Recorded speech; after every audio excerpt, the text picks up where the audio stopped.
वायुमंडल में दोस्तों जो तीसरा पार्ट है वो आता है आर्द्रता का। आज हम पढ़ने वाले हैं ह्यूमिडिटी के बारे में, यानी कि वायुमंडल में आर्द्रता क्या होती है। तो दोस्तों जो जल होता है, जल तीन अवस्थाओं में रहता है। पहला है ठोस, जिसको कह देते हैं हम बर्फ़। दूसरी जो अवस्था है तरल, उसको बोलते हैं हम पानी। वहीं पे तीसरी जो अवस्था है गैस जल की, वो है वाष्प। ये जल की तीन अवस्थाएं होती हैं।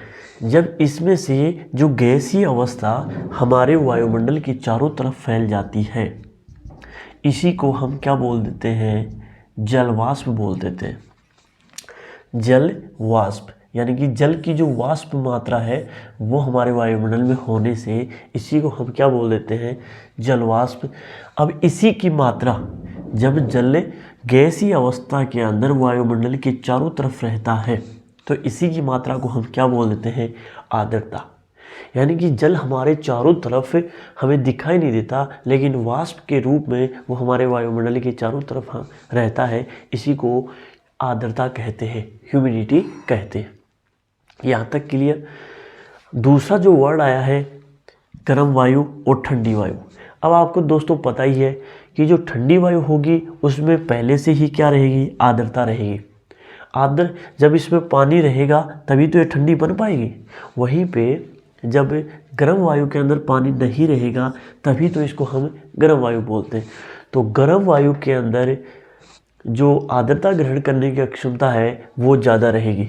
ठीक है, तो ठंडी वायु जब गर्म वायु का विस्तार हो जाएगा तो ठंडी वायु इसका जगह ले लेगी और इसी को क्या बोला जाता है? वाताग्र बोला जाता है।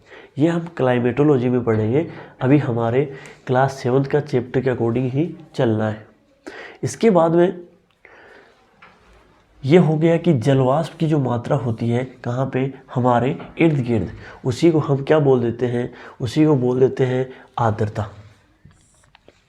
अब एक ग्रामीण क्षेत्र में उपयोग ये शब्द लिया जाता है उमस। भाई आज तो उमस बढ़ रही है, तो उमस बढ़ने का जो मीन्स है वो किससे लिया जाता है? आर्द्रता। ये जो आर्द्रता है यही क्या है? उमस है। बादलवाई के बारे में बात करेंगे वो इससे थोड़े से आगे चलकर। तो यहाँ तक किसी को कोई दिक्कत नहीं होनी चाहिए। अब इसको मैं मिटाता हूँ। इसके बाद में अभी थोड़ा सा हमें ये समझना है कि किस प्रकार से हमारा जो क्लाइमेट है वो काम करता है। जैसे ये धरातल है, इसके ऊपर कुछ जलवाष्प है जिसको हम क्या बोल देते हैं? ये हो गया जलवाष्प। जब जलवाष्प आपस में मिल जाता है, जैसे 3 बूंदे हैं, ये छोटे छोटे नाभिक होते हैं, धूल कण होते हैं। जैसे ये कण हो गया, धूल कण है, इसके ऊपर जब पानी चढ़ जाता है तो इसको बूंद बोल देते हैं हम। क्या बोल देते हैं? बूंद, पानी की बूंद।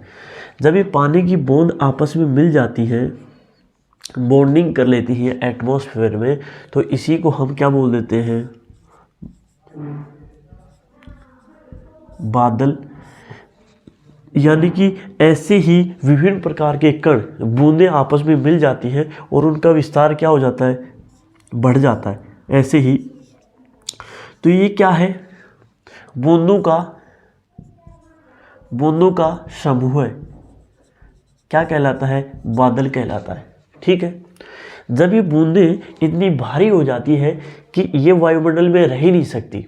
ठीक है, यानी कि बूंदें जो है, पानी की मात्रा इतनी बढ़ जाती है, आर्द्रता की मात्रा इतनी बढ़ जाती है कि ये धरातल पे आ ही जाती है। इसी को हम क्या बोल देते हैं? वर्षण। वर्षण यानी कि वर्षा। इसी को क्या बोलते हैं? वर्षा। यह आपको समझ नहीं आया होगा तो थोड़ा सा हम एक बार डिटेल्ड में इसको जानने की कोशिश करेंगे फिर से। जैसे ये हमारा धरातल है, इसके ऊपर विभिन्न प्रकार की जो है जलवाष्प फैली हुई है। विभिन्न प्रकार के धूल कण वगैरह होते हैं। धूल कणों के ऊपर ही जो है जलवाष्प जम जाती है। इसको हम क्या बोल देते हैं? बूंदें, पानी की बूंदें। ठीक है, ये बूंदें जब बहुत सारी हो जाती है, इनका समूह बन जाता है, तो इन्हीं को हम बोल देते हैं बादल। ठीक है, जलवाष्प से ही क्या बनता है? बूंदें। बूंदें जब विस्तार, इनका समूह बड़ा हो जाता है, इसी को बादल बोल देते हैं। जब वर्षण यानी कि आर्द्रता बढ़ जाती है तो वर्षण प्रारंभ हो जाता है, यानी कि इनसे वायुमंडल में रहा नहीं जाता है और इतनी भारी हो जाती है कि धरातल पे इनको आना ही पड़ता है। इसी को वर्षण या वर्षा कहते हैं। अब ये बादल क्या है? तो बादल बूंदों का समूह है जो बड़े आकार में हो जाते हैं। अब ये जो बादलवाई शब्द आया है, जो अपने दादा वगैरह बोलते रहते हैं कि भाई बादलवाई आज ज़्यादा हो रही है, गोडा वगैरह में दर्द आ रहे हो, तो वो जो बादल है ना, इन बादलों का समूह है, हमारे एटमॉस्फेयर में चारों तरफ फैल जाता है। इसी को क्या बोलते हैं? बादलवाई। ठीक है, बादलों का समूह, यानी कि जरूरी नहीं है धरातल के ऊपर जलवाष्प हो, ये हमारे वातावरण में बादल ही बादल रहते हैं, इसमें भी क्या है? जलवाष्प ही रहती है। तो इसी को हम गांव देहात की भाषा में क्या बोल देते हैं? बादलवाई हो रही आज तो। ठीक है, तो ये इस प्रकार से हमारा एटमॉस्फेयर जो है वो काम करता है। इसके बारे में हम जानने की कोशिश करेंगे, वर्षण के प्रकार। अब दोस्तों देखो, वर्षण या वर्षा, आर्द्रता से वर्षा का निर्माण होता है। तो यानी कि वर्षण क्या होती है? तो हमने बात करी थी कि जो एटमॉस्फेयर में हमारे जलवाष्प होती है वो छोटे छोटे नाभिकों में, जैसे राख कण, धूल कण, इनसे बन के नाभिक बनते हैं। नाभिकों के ऊपर जलवाष्प हो जाती है। जलवाष्प जब इतनी अधिक हो जाती है कि उससे वायुमंडल में रहा नहीं जा सकता, तो वो क्या करती है? धरातल की तरफ गिरने लग जाती है। इसी को क्या कहते हैं? वर्षण कहते हैं। ठीक है क्या दोस्तों? जैसे जो इसी को बोल देते हैं वर्षा, प्रेसिपिटेशन, यानी कि बारिश कैसे होती है? तो मोस्टली जो वायुमंडल में जलवाष्प होती है उसी का नीचे गिरना क्या है? वर्षा कहलाता है। अब इससे पहले हम बात कर रहे थे दोस्तों, ये छोटे छोटे नाभिक होते हैं, ये जब विस्तृत रूप से फैल जाते हैं तो इन्हीं को क्या बोल दिया जाता है? बादल। ठीक है, अब ये जो बादल होते हैं ना, बादल आपने देखे होंगे कि हवाई जहाज चलती है तो उसके पीछे एक वाइट पट्टी बन जाती है। दोस्तों वो भी बादल का ही रूप है, बिकॉज जो जलवाष्प होती है वायुमंडल में वो एरोप्लेन के पीछे संगठित होती जाती है। तो कुछ समय के लिए अपन को दिखाई देती है कि वो वाइट पट्टी जो है वो एरोप्लेन छोड़ रहा है, तो ऐसा कुछ नहीं होता, वो जलवाष्प ही होती है, लेकिन वो क्या है? उसके पीछे चलने के कारण वो संगठित होती जाती है। ठीक है, तो इसी को हम क्या बोलते हैं? बादल।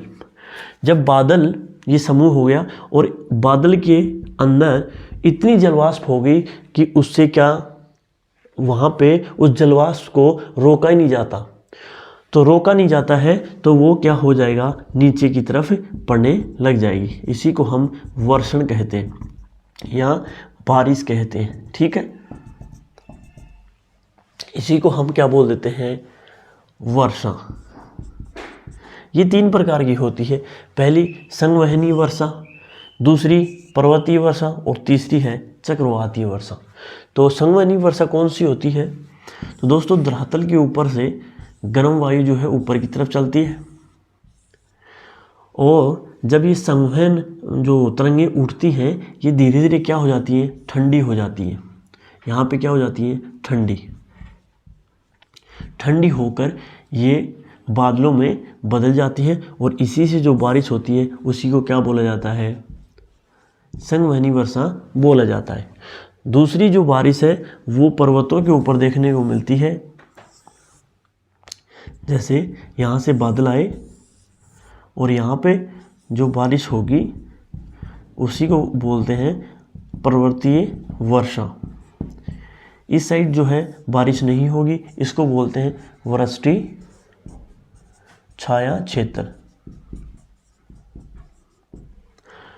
ट्रिगर प्रभाव के कारण जो है ये वायु यहाँ से उड़ती है। ये हम क्लाइमेटोलॉजी के जो नेक्स्ट क्लास आएंगे इनको विस्तार रूप से जानने की कोशिश करेंगे। अभी बेसिकली आपको ये जानना है कि बारिश जो होती है वो 3 प्रकार से हो सकती है।